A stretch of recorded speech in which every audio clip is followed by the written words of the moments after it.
السلام علیکم ناظرین، میں ہوں معیز اور آپ دیکھ رہے ہیں معیز اسلامک چینل۔ تمام مسائل کے علماء کے بیانات کو سننے کے لیے ہمارے یوٹیوب چینل کو لائک، شیئر اور سبسکرائب لازمی کریں تاکہ آنے والی ہر ویڈیو کی نوٹیفکیشن آپ کو بر وقت ملتی رہے۔ اللہ حافظ۔ شرائط دین ہے، حقیقی پشیمانی ہے، اللہ ہم سے خطا ہوئی ہے، معاف فرما دے، اور بالفعل اس غلط کام کو چھوڑ دینا، اور آئندہ کے لیے عزم مصمم کہ اب دوبارہ یہ کام نہیں کریں گے۔ عوام توبہ کریں، جیسے حضرت یونس علیہ السلام کی قوم نے توبہ کی تھی تو عذاب ٹل گیا تھا، ایسے ہی عوامی سطح پر ایک توبہ ہو، اس کی ایک تحریک چلے۔ پھر اس توبہ کا ایک حصہ یہ ہوگا کہ اپنے اور اپنے اہل و عیال کی ضروریات کو سکیڑیں، اپنی دنیا کو سکیڑیں، ٹائٹن یور بیلٹس، اپنی صلاحیت توانائیاں صرف کریں ایک عوامی تحریک چلانے میں، جو یہاں اسلام کو نافذ کرے۔ کسی نہ کسی ایسی جماعت میں شامل ہوں جو اسلام کو قائم کرنے کی کوشش کر رہی ہے۔ جتنی جماعتیں ہیں دیکھیے، غور کیجئے، مطالعہ کیجئے، ریسرچ کیجئے، اور اس کے بعد کسی نہ کسی جماعت میں کوئی شخص بھی اس سے محروم نہ رہ جائے کہ وہ اس ملک کے اندر اسلامی انقلاب برپا کرنے کی جد و جہد کر رہے۔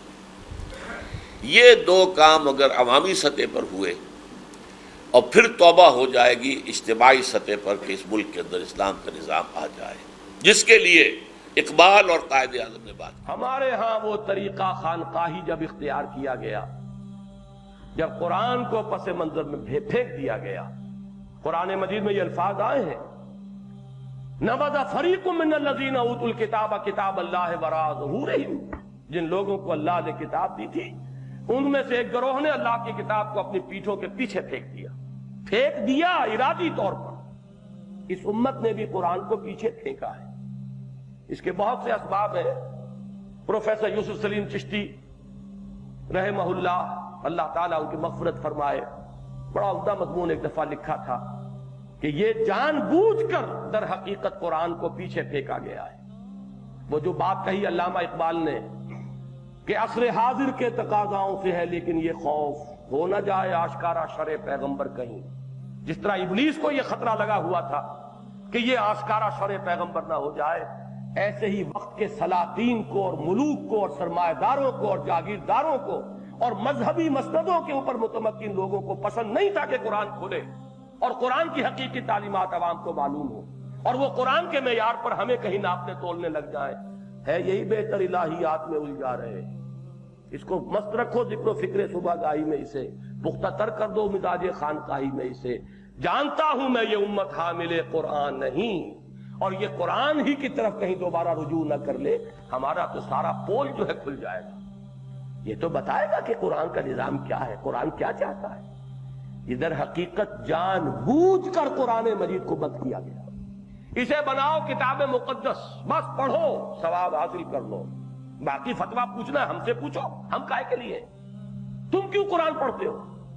اور آج بہت بڑی بدبختی ہے اس امت کی کہ ایک بہت عظیم تحریک ہے کہ جس نے اس فلسفے کو باقاعدہ اس امت کے اندر جاری کیا ہے، پورے شد و مد کے ساتھ اور زور و شور کے ساتھ، کہ قرآن صرف پڑھو، باقی علماء کا کام ہے کہ وہ ترجمہ پڑھیں، اور جو آپ کو پوچھنا ہو فتویٰ وہ علماء سے پوچھو، پڑھ کے ثواب حاصل کر لو، قرآن کا ترجمہ پڑھنے کی اجازت نہیں ہے۔ یہ در حقیقت اس قرآن مجید کو جب ہم نے پیچھے ڈالا تو اب تزکیہ کیسے کریں؟ لہذا تزکیے کے لیے ہمیں مستعار لینے پڑے کچھ طریقے دوسروں سے، وہ نیو پلیٹونزم ہو یا ہندو یوگیوں سے لیے گئے طریقے ہوں، وہ تپسیائیں اور ریاضتیں جو صحابہ کرام میں کہیں نظر نہیں آتی، محمد رسول اللہ کا طریقہ تزکیہ وہ نہیں تھا۔ یہ سب کچھ ایجاد کیوں کرنا پڑا؟ اس لیے کہ اصل شے کو ہٹایا تو کوئی نہ کوئی نقل شے تو لانی پڑے گی۔ جہاں ویکوم ہوگا آندھی چلے گی، کہیں نہ کہیں باہر سے جو ہے طوفان آئے گا۔ یہ سارا کا سارا نظام اس لیے آیا ہے کہ ہم نے تزکیے کو قرآن سے علیحدہ کر دیا۔ اللہ تعالیٰ جزا دے علامہ اقبال کو اس دور میں جس شد و مد کے ساتھ انہوں نے اس کو ظاہر کیا ہے۔ صوفی پشمینہ پوش حال مست، از شراب نغمہ قوال مست، آتشد شیر عراقی در دلش، در نمی سازد بقرآن محفلش۔ صوفی پشمینہ پوش اونی لباس پہن کر بیٹھے ہوئے صوفی صاحب، اور قوالی ہو رہی ہے، کوئی حافظ کا شعر ہے، عراقی کا شعر ہے، اس پر تو حال آ گیا ہے اور اس پر تو گویا رقت طاری ہو گئی ہے، لیکن اس کی محفل میں قرآن کا گزر نہیں ہے۔ قرآن سے رقت داری نہیں، جبکہ صحابہ کرام پر ترى اعینہم تفیض من الدمع مما عرفوا من الحق، یہ کیفیت قرآن سے ہوتی تھی۔ وَإِذَا سَمِعُوا مَا أُنزِلَ إِلَى الرَّسُولِ تَرَى أَعْيُنَهُمْ تَفِيضُ مِنَ الدَّمْعِ مِمَّا عَرَفُوا مِنَ الْحَقِّ، جب انہوں نے سنا وہ کلام جو قرآن جو رسول پر نازل ہوا تھا، ان کی آنکھیں بہہ نکلی ندیوں کی صورت میں، یعنی آنسوؤں کی ندیاں بہہ نکلی ان کی آنکھوں سے۔ یہ وہاں ہوتا ہے۔ خود حضور نے، میں نے بارہا آپ کو واقعہ سنایا، جب حضرت عبداللہ ابن مسعود سے فرمائش کی کہ مجھے قرآن سناؤ، اور انہوں نے پہلے عذر کیا کہ آپ کو سناؤں، آپ پر تو نازل ہوا ہے۔ جب آپ نے پھر فرمایا تو سورہ نساء کی تلاوت شروع کی، اور تھوڑی دیر کے بعد حضور نے فرمایا حسبک حسبک، بس کرو بس کرو۔ اب جو آنکھ اٹھا کے دیکھا تو حضور کی آنکھوں سے آنسو رواں ہیں۔ قرآن کا جو وہ تزکیے کا جو اس کی تاثیر تھی، اس کو تو ہم نے کیا ٹھپ۔ اب ظاہر بات ہے اس کے لیے کہیں نہ کہیں سے سبسٹیچیوٹ تو لانا پڑے گا۔ اس تزکیہ محمدی میں اہم ترین شے قرآن ہے۔ خود قرآن کی اپنی نصوص، اپنی نص قطعی، یا ایھا الناس قد جاءتکم موعظۃ من ربکم وشفاء لما فی الصدور۔ شفاء لما فی الصدور تو یہ ہے، تزکیہ اور کس بلا کا نام ہے؟ سینوں کے اندر جو کچھ ہے اس کی شفا۔ سینوں میں آپ کے غلط ارادے، غلط امنگیں، غلط عزائم، غلط مقاصد، غلط تمنائیں، غلط آرزویں ہیں نا، جنہوں نے یہاں پر ڈیرے لگائے ہوئے ہیں۔ ان غلط امنگوں، غلط آرزوؤں، غلط تمناؤں کو کاٹ کر اور صحیح آرزو، صحیح امنگ، صحیح محبت اللہ کے ساتھ اگر پیدا کر دی جائے تو یہی تو تزکیہ ہے۔ اور وہ تزکیہ کس سے ہوگا؟ قرآن سے ہوگا۔ شفاء لما فی الصدور وَنُنَزِّلُ مِنَ الْقُرْآنِ مَا هُوَ شِفَاءٌ وَرَحْمَةٌ لِّلْمُؤْمِنِينَ وَلَا يَزِيدُ الظَّالِمِينَ إِلَّا خَسَارًا۔ ہم اس قرآن میں وہ چیزیں نازل کر رہے ہیں کہ جو شفا ہے اہل ایمان کے لیے، رحمت ہے ہماری جانب سے، لیکن یہ کہ وہ نہیں، وہ تو صرف وصول ثواب یا ایصال ثواب کا آلہ بن کر رہ گیا۔ لہذا جب اس کو یہاں سے اس کانٹیکٹ سے نکال دیا گیا، علیحدہ شے بنا لیا کہ گیا، مسلمان امت میں یہ زوال عملی کیوں پیدا ہوتا ہے؟ موسیٰ کی امت میں وہ زوال کیوں پیدا ہوا عملی اعتبار سے؟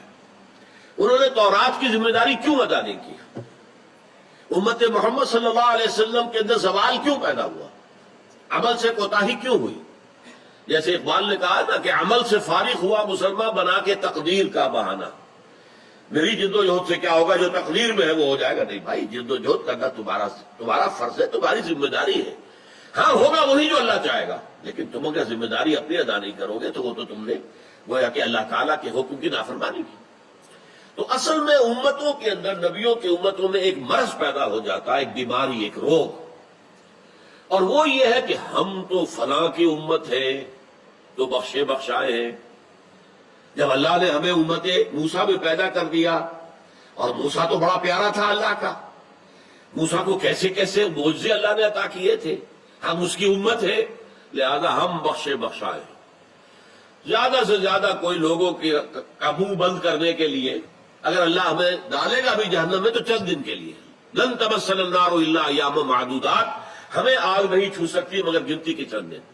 اول تو سوال ہی پیدا نہیں ہوتا، نحن ابناء اللہ واحباؤہ، ہم تو اللہ کے بیٹوں کے مانند ہیں، اتنے لاڈلے ہیں۔ We are the chosen people of the lord, اللہ نے ہمیں منتخب کیا ہے، ہم اس کے لاڈلے بیٹوں کے مانند ہیں، اس کے بڑے محبوب ہیں، چہیتے ہیں، لہذا ہم پر کوئی ذمہ داری۔ اب جب یہ معاملہ ہو گیا تو عمل کا کھکیڑ کاہے کو بول لے گا؟ دیکھیے یہی چیزیں ہیں کہ جن کا عکس ہمارے ہاں پیدا ہوا۔ حضور نے شفاعت کری دینی ہے، بیڑا پار ہو ہی جانا ہے، تو آپ حرام سے کیوں بچیں؟ حلال کو کے اوپر کیوں اتفاق کریں؟ کیوں فاقے کریں؟ کیوں تکلیفیں جھیلیں؟ دین کی ذمہ داریاں ادا کرنے کے لیے کیوں دنیا کا جو ہے نقصان برداشت کریں؟ کیوں نہ بابر میں عیش کوش کے عالم دوبارہ نہیں ہو، کھاؤ کماؤ حلال سے حرام سے، جائز سے ناجائز سے، صحیح سے غلط سے، عیش کرو، بابر میں عیش کوش، عیش کرو، عالم دوبارہ نہیں، یہ زندگی دوبارہ تو ملنے والی نہیں ہے نا، اس زندگی میں جتنا عیش کر سکتے ہو کر لو۔ یہ اس کا پھر فلسفہ خود بخود ہو جاتا ہے، جسے کہتے ہیں کہ ہمارا جو وہ پیا بنے کوتوال، اب ڈر کائے کا؟ ہمارے پیا جو ہے وہ کوتوال ہے شہر کے، لہذا ہمیں کیا ڈر ہے؟ ہم چوری کریں، کسی کا مال لوٹ لیں، کسی کی جیب کاٹ لیں تو کوتوالی میں جائے گا نا، کوتوالی میں وہ تو ہمارا پیا ہے، تو پیا بنے کوتوال، اب ڈر کائے کا؟ یہ تصورات ہیں جن کی وجہ سے بدعملی پیدا ہوتی ہے۔